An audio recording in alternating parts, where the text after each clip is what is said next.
ఇప్పుడు మెకానికల్ ఇంజనీరింగ్లో మేజర్గా అడ్వాన్స్డ్ ఏరియాస్ రోబోటిక్స్, తర్వాత 3D ప్రింటింగ్ అండి. సో ఇప్పుడు ప్రతి కంపెనీలో ఆటోమేషన్ జరుగుతుంది. ఇప్పుడు చాలామంది అమ్మాయిలైనా అబ్బాయిలైనా ఏమనుకుంటారంటే మెకానికల్ అనగానే ఏదో బరువులు మోయాలి, చాలా చేతులకు అంతా ఆయిల్ అంటుతుంది, ఇలాంటి ఫీలింగ్లో ఉన్నారు. అలాంటిది ఏమి అంతా ఎవ్రీథింగ్ ఆటోమేషన్ అయిపోయింది మొత్తం అన్ని కంపెనీల్లో.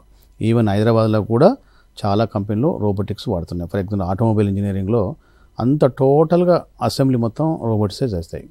సో ఈ రోబోటిక్ ఇంజనీరింగ్ అందులో కంప్యూటర్ ప్రోగ్రామ్ ఉంటుంది, ఎలక్ట్రానిక్స్ ఉంటుంది, మెకానికల్ ఉంటుంది.